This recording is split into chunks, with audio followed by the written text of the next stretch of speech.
Hello friends, welcome to Lakshmi world YouTube channel.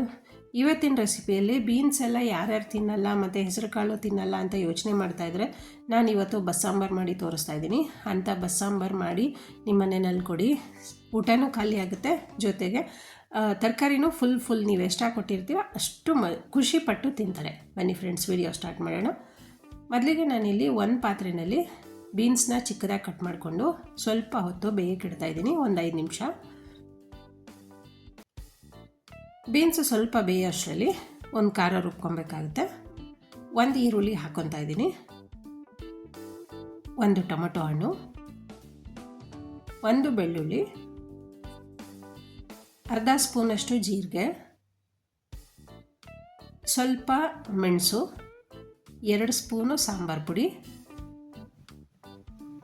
ನಾನಿಲ್ಲಿ 4 ಜನಕ್ಕೆ ಸಾಕಾಗಷ್ಟು ಸಾಂಬಾರನ್ನ ಮಾಡ್ತಾಯಿದ್ದೀನಿ. ಸ್ವಲ್ಪ ಕರಿಬೇವು ಮತ್ತು ಸ್ವಲ್ಪ ಹುಣಸೆಹಣ್ಣು, ಅರ್ಧ ಬೌಲಷ್ಟು ತೆಂಗಿನಕಾಯಿ. ನೀರನ್ನ ಮಿಕ್ಸ್ ಮಾಡಿಕೊಂಡು ನುಣ್ಣಗೆ ರುಬ್ಕೊಂಬರ್ಬೇಕು.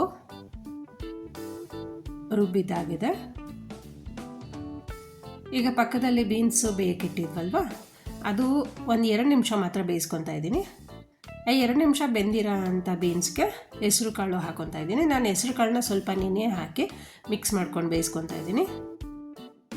ಹೆಸರು ಕಾಳು ಮತ್ತು ಬೀನ್ಸ್ಗೆ ಸ್ವಲ್ಪ ಉಪ್ಪು ಹಾಕಿ 5 ನಿಮಿಷ ಬೇಯಿಸ್ಕೊಬೇಕು. ಪಲ್ಯಕ್ಕೆ ಖಾರ ರುಬ್ಕೊತಾ ಇದ್ದೀನಿ. ತುಂಬಾ ಜಾಸ್ತಿ ಏನು ಖಾರ ಇಲ್ಲ, ಸ್ವಲ್ಪ ಕಾಯಿ ತುರಿ ಹಾಕ್ಕೊಂಡು 2 ಪೀಸು ಶುಂಠಿ ಹಾಕ್ಕೊಂಡು 3 ಹಸಿರು ಮೆಣಸಿನ್ಕಾಯಿ ಹಾಕ್ಕೊಂಡು ಚಿಟಿಕೆ ಅಷ್ಟು ಅರಿಶಿನ ಪುಡಿ ಹಾಕ್ಕೊಳ್ಳೋಣ. ಈಗ ನೀರು ಹಾಕ್ತೇನೆ ರುಬ್ಕೊಬೇಕು. ಸ್ವಲ್ಪ ಕೊತ್ತಂಬರಿ ಸೊಪ್ಪು ಹಾಕ್ಕೊಂಡು ನೀರು ಹಾಕ್ತೇನೆ ರುಬ್ಕೊಬೇಕು. ನೋಡಿ, ಈ ಥರ ರುಬ್ಕೊಂಡ್ರೆ ಸಾಕು. ಇದು ಪಲ್ಯಕ್ಕೋಸ್ಕರ ರುಬ್ಕೊಂಡಿದ್ದೀನಿ. ಬೀನ್ಸು ಮತ್ತು ಹೆಸರು ಕಾಳು ಬೆಂದಿದೆಯಾ ನೋಡೋಣ ಬನ್ನಿ. ಈ ಥರ ಪಲ್ಯ ಮಾಡಿಕೊಂಡು ನೀವು ಬಿಸಿ ಮುದ್ದೆ ಮಾಡ್ಕೊಂಡು ಈ ಚಳಿಗಾಲಕ್ಕೆ ತಿಂತಾಯಿರಿ. ಎಷ್ಟು ಚೆನ್ನಾಗಿರುತ್ತೆ ಅಂದರೆ ಅಷ್ಟೇ ತುಂಬ ಚೆನ್ನಾಗಿ ಬರುತ್ತೆ ಸಾಂಬಾರು, ಮತ್ತು ಪಲ್ಯನೂ ತುಂಬ ಚೆನ್ನಾಗಿ ಬರುತ್ತೆ. ಕಾಳು ಬೆಂದಿದೆ. ಪಕ್ಕದಲ್ಲಿ ಇವಾಗ ಸಾಂಬಾರಿಗೆ ರೆಡಿ ಮಾಡ್ಕೊಳ್ಳೋಣ. 2 ಸ್ಪೂನಷ್ಟು ಆಯಿಲ್ ಹಾಕ್ಕೊತಾ ಇದ್ದೀನಿ.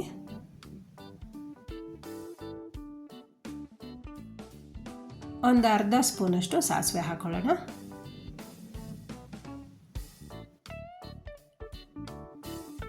ಒಂದು ಈರುಳ್ಳಿ ಕಟ್ ಮಾಡ್ಕೊಂಡು ಹಾಕ್ಕೊತಾ ಇದ್ದೀನಿ.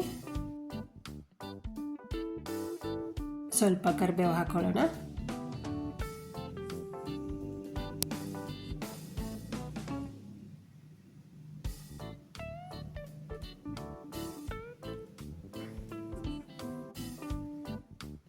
ಕರಿಬೇವು ಹಾಕ್ಕೊಂಡು ಈರುಳ್ಳಿ ಜೊತೆ ಒಂದು 2 ನಿಮಿಷನೂ ಬೇಕಾಗಿಲ್ಲ, ಫ್ರೈ ಮಾಡ್ಕೊಳ್ಳಿ. 1 ನಿಮಿಷ ಫ್ರೈ ಮಾಡಿಕೊಂಡ್ರೆ ಸಾಕು, ಅಂದರೆ ಹಸಿ ವಾಸನೆ ಹೋಗೋ ತನಕ ಫ್ರೈ ಮಾಡಿಕೊಂಡ್ರೆ ಸಾಕು.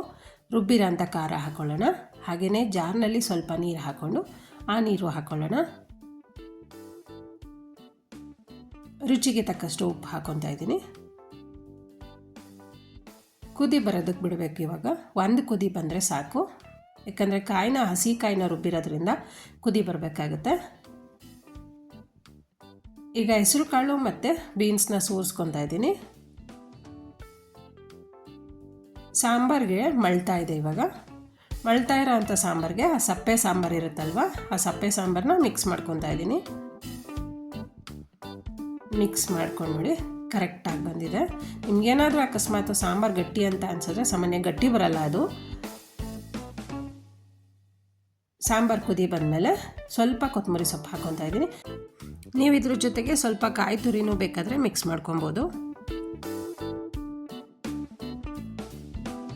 ಈಗ ಪಲ್ಯ ರೆಡಿ ಮಾಡ್ಕೊಳ್ಳೋಣ. 1 ಸ್ಪೂನು ಆಯಿಲು, ಅರ್ಧ ಸ್ಪೂನಷ್ಟು ಸಾಸಿವೆ ಮತ್ತು ಕರಿಬೇವು. ಇಷ್ಟೇ ಸಾಕಾಗುತ್ತೆ ಒಗ್ಗರಣೆಗೆ. ನಾನು ಯಾಕಿಲ್ಲ ಹಸಿರು ಮೆಣಸಿನ್ಕಾಯಿ ಹಾಕ್ಕೊಂಡಿಲ್ಲ ಅಂದರೆ ಖಾರ ರುಬ್ಕೊಳಕ್ಕೆ ಹಾಕ್ಕೊಂಡಿದ್ದೀನಲ್ವ, ಹಾಗಾಗಿ ಒಗ್ಗರಣೆಯಲ್ಲಿ ಹಸಿರು ಮೆಣಸಿನ್ಕಾಯಿ ಯೂಸ್ ಮಾಡ್ತಿಲ್ಲ. ರುಬ್ಬಿರೋ ಅಂಥ ಖಾರ ಹಾಕ್ಕೊಳ್ಳೋಣ.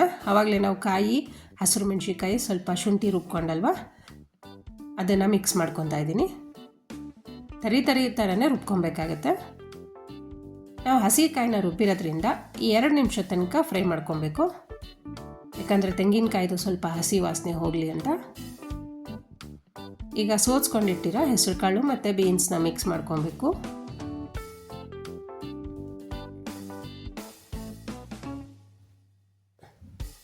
ನೀಟಾಗಿ ಎಲ್ಲ ಕಡೆ ಮಿಕ್ಸ್ ಮಾಡ್ಕೊಳ್ಳಿ, ಯಾಕಂದರೆ ಕಾಯಿ ರುಬ್ಬಿರೋದ್ರಿಂದ ತುಂಬ ಚೆನ್ನಾಗಿ ಮಿಕ್ಸ್ ಮಾಡ್ಕೋಬೇಕಾಗುತ್ತೆ. ಪಲ್ಯ ಅಂತೂ ತುಂಬಾ ಚೆನ್ನಾಗಿ ಬರುತ್ತೆ, ಯಾಕಂದರೆ ನಾವು ಶುಂಠಿ ಮತ್ತು ಕಾಯಿ ರುಬ್ಬಿರೋದ್ರಿಂದ ಪಲ್ಯ ಅಷ್ಟೇ ಟೇಸ್ಟಿ ಕೊಡುತ್ತೆ. ಕೊತ್ತಂಬರಿ ಸೊಪ್ಪು ಉದುರಿಸ್ಕೊತಾ ಇದ್ದೀನಿ. ಫೈನಲಿ ಕಾಳು ಪಲ್ಯ ರೆಡಿ ಆಯಿತು, ಸರ್ವಿಂಗ್ ಮಾಡ್ತಾಯಿದ್ದೀನಿ. ಫ್ರೆಂಡ್ಸ್, ಇವತ್ತಿನ ವಿಡಿಯೋದಲ್ಲಿ ನಾನು ಮಾಡಿರೋ ಅಂಥ ಬಸ್ಸಾರು ಮತ್ತು ಪಲ್ಯ ನಿಮ್ಗೆ ಇಷ್ಟ ಆಗಿದ್ದರೆ ಪ್ಲೀಸ್ ಲೈಕ್ ಮಾಡಿ, ಶೇರ್ ಮಾಡಿ, ಸಬ್ಸ್ಕ್ರೈಬ್ ಮಾಡಿ. ಹಾಗೆ ನಿಮ್ಮ ಫ್ಯಾಮಿಲಿ ಮೆಂಬರ್ಸ್ಗೂ ಶೇರ್ ಮಾಡಿ, ಮತ್ತು ನಿಮ್ಮ ಫ್ರೆಂಡ್ಸು ಯಾರಾದರೂ ಇದ್ದರೆ ಶೇರ್ ಮಾಡಿ. ಮತ್ತು ಹೊಸದಾಗಿ ಯಾರಾದರೂ ನೋಡ್ತಿದ್ರೆ ಪ್ಲೀಸ್ ಸಬ್ಸ್ಕ್ರೈಬ್ ಮಾಡ್ಕೊಂಡು ನೋಡಿ. ಹಾಗೆ ಬೆಲ್ ಬಟನ್ ಕ್ಲಿಕ್ ಮಾಡಿ ಆಲ್ ಅಂತ ಸೆಲೆಕ್ಟ್ ಮಾಡ್ಕೊಳ್ಳಿ. ನಾ ಹಾಕೋ ಪ್ರತಿಯೊಂದು ನೋಟಿಫಿಕೇಷನ್ ಬರ್ತಾ ಇರುತ್ತೆ. ಪ್ರತಿದಿನ ವೀಡಿಯೋಗಳನ್ನ ನೋಡಿ ರೆಸಿಪಿ ಹೇಗೆ ಬರುತ್ತೆ ಅಂತ ಕಮೆಂಟ್ಸಲ್ಲಿ ಹಾಕ್ತಾಯಿರಿ. Thank you.